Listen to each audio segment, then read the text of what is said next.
Today we're going to learn that Jesus doesn't want us to pretend to love him. From the Old Testament, the Lord does not see as a man sees. For man looks at the outward appearance, but the Lord looks at the heart. Remember, not that long ago, we studied the story of David from the Bible. We learned that even when he was very young, he followed God's word. Here's the story of how he stopped being a shepherd and started along the path to being a king and to be an important part of the lineage of Jesus. What's lineage? Lineage definition: forefathers, ancestors, basically grandfather, great-grandfather, great-great-great-grandfather. That's all the word lineage means.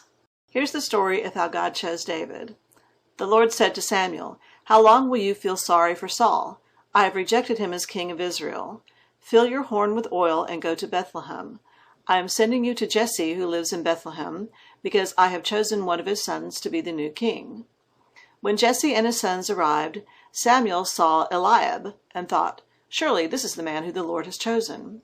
But the Lord said to Samuel, "Eliab is tall and handsome, but don't judge by things like that. God doesn't look at what people see. People judge by what is on the outside, but the Lord looks at the heart. Eliab is not the right man." Then Jesse called his second son Abinadab. Abinadab walked by Samuel, but Samuel said, "No, this is not the man who the Lord chose." Then Jesse told Shammah to walk by Samuel, but Samuel said, "No, the Lord did not choose this man either." Jesse showed 7 of his sons to Samuel, but Samuel said to Jesse, "The Lord has not chosen any of these men." Then he asked Jesse, "Are these all the sons you have?" Jesse answered, "No, I have another son, my youngest, but he is out taking care of the sheep." Samuel said, "Send for him, bring him here. We won't sit down to eat until he arrives." Jesse sent someone to get his youngest son. The son was a good-looking, healthy young man. He was very handsome. The Lord said to Samuel, "Get up and anoint him. He is the one." We'll meet some men in the Bible who knew all the stories from the Old Testament, but they didn't act like it. They had been taught the story of David, but they didn't learn the lesson. They had read David's writings that predicted a Messiah, but when Jesus the Messiah came, they fought against him. Remember, just last week, we learned that some people don't want to follow the Bible. They want to make up their own rules. This week, we're meeting men who wanted to pretend to follow the Bible and also make up a bunch of their own rules that they could make other people follow. They thought they could pretend and fool God. Let's talk about pretending. The problem with the Pharisees was that they had added a lot of rules to God's rules. They sort of forgot about what God said about love, and instead they focused on all kinds of other things. And they didn't help people at all. Listen to some of their rules. God said not to work on the Sabbath, God's special day. But the Pharisees added 39 categories of what work meant. They even said you can't pick wheat to eat if you're hungry on that day. The Pharisees thought it was very important not to eat gnats, so you have to strain out any water you drink in case there's a gnat in it. The Pharisees demanded that people fast a lot. Fasting is when you don't eat food for a while. The Pharisees said you can't swear by God's temple, but if you swear by the gold in the temple, you can't go back on the promise. The Pharisees said you have to be really clean. There were lots of other rules too. The Pharisees added thousands of laws to God's laws. The Pharisees taught that the Bible was a bunch of rules, and they crushed people with heavy burdens. That is not what the Bible is about. Jesus doesn't want us to pretend to love him just by following a bunch of rules. People who do that are just like, figurative language, a bowl of plastic fruit talking about how fine and juicy they are.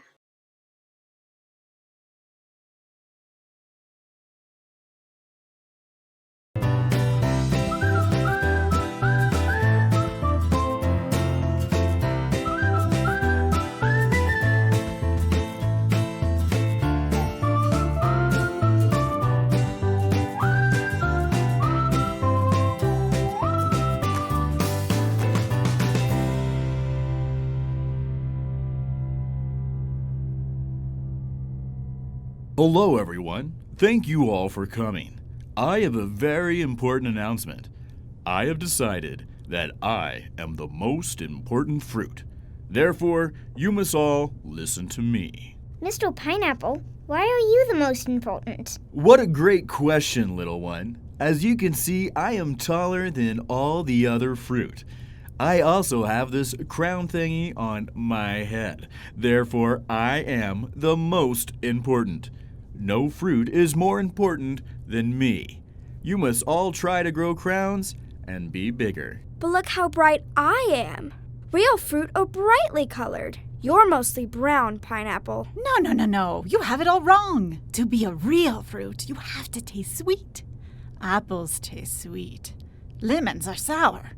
And if you want bright colors, look how shiny my skin is. No other fruit is as loved as me. You may be bright, but you're not as special as I am. You're too common to be special, and you don't have a crown. What about me? People love me in all kinds of forms. Crushed into sauce, diced into salads, or even just plain. I taste great. Dear tomato, aren't you a bit confused? I don't believe you're even a fruit. You're one of those less important vegetables. You are embarrassing yourself. Please go back to your own kind. Less important? Who are you calling less important? I've got that leafy crown you think is so important. I think a tomato is technically a fruit, but not as important as me, of course. I'm very appealing. Real fruit must be peeled. Grape, I don't think you're a true fruit. Peel or no peel, the most important part of a fruit is being juicy. Banana, where's your juice? What about me? Am I a fruit? Am I a little juicy? No, and you don't taste good. Sure he does. Don't listen to him, Asparagus. Come on, guys. You don't have to fight. I'm a grape. I'm the best. I come in easy, bite-sized servings. That's the sign of a good fruit. What are you trying to prove, Pineapple? Friends, stop arguing. The truth of the matter is that none of you are fruit. You're all made of plastic. You're pretending to be important, healthy food. But inside, you're nothing but fake materials, unfit for anyone to eat. You may fool people at first, but anyone who tried to take a bite out of you would see through your pretending. Now, you may have a place in the playroom, but you have no place in a real kitchen.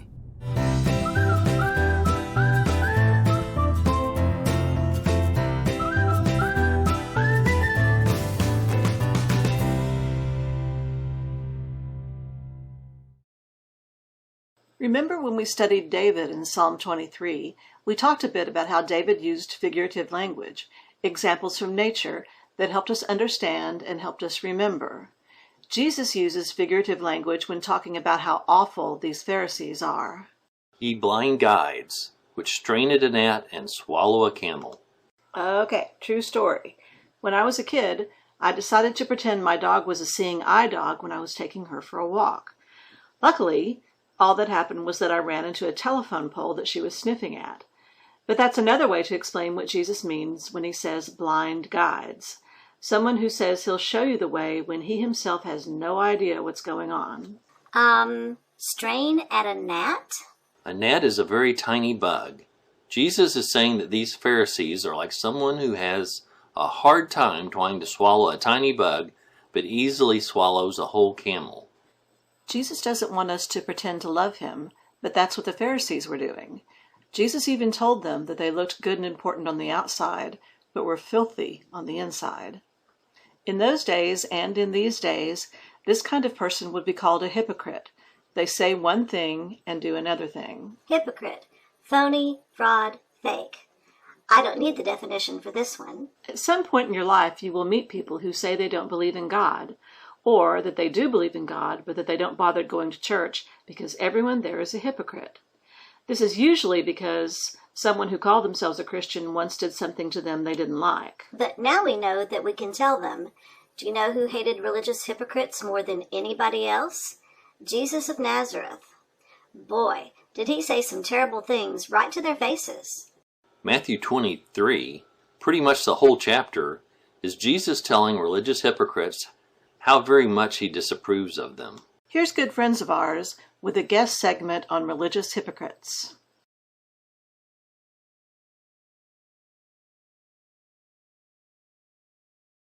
Faithful dog, you know I'm a very good girl. I always do what my mommy says. Well, almost always. Yes, Constance, and? Well, but some kids at school are wearing t-shirts that say, question authority, and that's really, really bad, right? It depends. In fact, Jesus spent a considerable part of his time questioning the religious leaders of his day. Remember? Oh, right.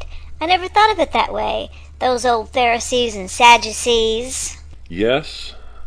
Some religious leaders would ostentatiously follow the letter of Jewish law, but then ignore the real principles underlying the law, and Jesus didn't hesitate to call them on it. Like what? Read Matthew chapter 23, verses 23 and 24 for me, Constance.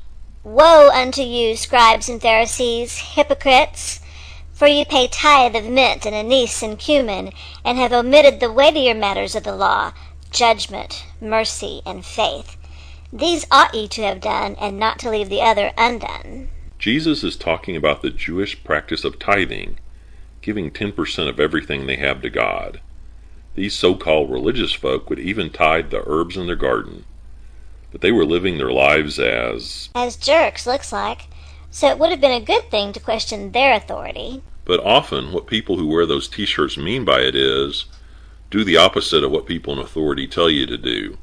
They don't want to take the trouble to think about whether something is actually true. They just react instead of thinking things through. Like all these YouTube atheists. Certainly some, but there are also some religious folk who are just as guilty on this one. Nuh-uh.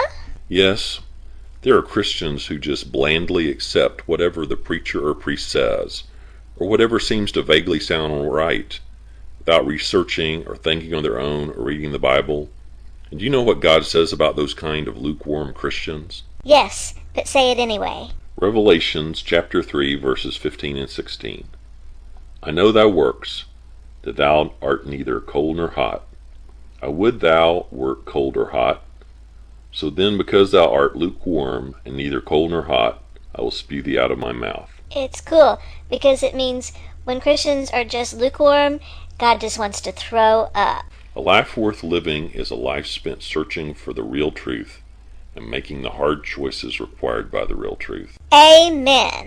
In today's Bible story, Jesus got mad at some people called the Pharisees. The Pharisees were the teachers of the religious law in Bible times. To the Pharisees, everything was about putting on a good show. But on the inside, they didn't really love God. Pharisees also multiplied insanely the number of rules that they said people had to follow perfectly or they wouldn't get into heaven. Jesus doesn't want people to be left out of his kingdom because they think they can't be good enough. We don't have to be perfect. We just need to love Jesus. It's awfully easy, though, to start acting a bit like a Pharisee. When you're working so hard to be good, it is possible to start showing off and start doing stuff mainly to get attention. Which is why it's good to have this Bible verse in your memory bank. Psalm 139, 23 and 24. Search me, O God, and know my heart. Try me and know my thoughts. And see if there be any wicked way in me, and lead me in the way everlasting. Memory verse, Psalm 139, verses 23 and 24, from the King James Version. Search me, O God, and know my heart. Try me and know my thoughts. And see if there be any wicked way in me, and lead me in the way everlasting. Search me, O God, and know my heart. Try me and know my thoughts, and see if there be any wicked way in me, and lead me in the way everlasting. Excellent. Thanks for demonstrating beautifully that a very good way to memorize anything is to set it to music. And while we're on the topic of how brilliant I am, why aren't we all talking about what a great job I did with the line in the introduction? Jesse showed 7 of his sons to Samuel. Oh, gracious. Maybe we should have spent more time on the humility part of this segment. In the Bible, the Pharisees had a lot of blind spots, but Jesus was willing to call them out on what they couldn't or wouldn't see in themselves. Jesus had his harshest words for the Pharisees, not the people who were known to be sinners. That's because Jesus really didn't like it when people did things that might keep people from a friendship with God. Another time Jesus showed his real contempt for religious hypocrites who take advantage of true believers was when he overturned the tables of the money changers in the temple. Then the multitudes who went before and those who followed cried out, saying, Hosanna to the Son of David! Blessed is he who comes in the name of the Lord! Hosanna in the highest! And when he had come into Jerusalem, all the city was moved, saying, Who is this? So the multitude said, This is Jesus, the prophet from Nazareth of Galilee. Then Jesus went into the temple of God, and drove out all those who bought and sold in the temple, and overturned the tables of the money changers, and the seats of those who sold doves. And he said to them, It is written, My house shall be called a house of prayer, but you have made it a den of thieves. So there are three things to note in this passage. The main thing is that Jesus really despised anyone and everyone who was cruel to real believers. The money changers were cheating innocent people who had come to the temple to worship, and they were cheating them on purpose. Someday, when someone tries to tell you that they don't believe in religion because all religious people are hypocrites, this is one example that After you read Matthew 23 to them. This is one example that you'll be able to give them of how Jesus hated religious hypocrites more than anyone else who has ever lived hated religious hypocrites. But the other two things to note are important as well. That the people called Jesus the Son of David, which we talked about only a minute ago. Jesus was of the lineage of David, a great-great-great-great-great-great-grandchild. And the third thing to note is that when Jesus came into Jerusalem, he arrived riding on a donkey, just like the prophet Jeremiah had prophesied that he would. I also know all about Jeremiah. The Bible tells a long story, and the story fits together perfectly. In recent weeks, we've talked about both David and Jeremiah, and now that we're studying the story of Jesus in the New Testament, we are seeing that everything is part of the wonderful story of God's plan. We are safe and happy, leaning on the everlasting arms of Jesus. What have I to dread? What have I to fear? Leaning on the everlasting arms. Excellent. Come back next week. Blessed peace with my Lord so near, leaning on the everlasting Y'all come back now. arms. Leaning, Bye. See you next week. leaning, safe and secure from all alarms. Leaning, Finally, brethren, farewell. Leaning, leaning on the everlasting arm. What's for lunch?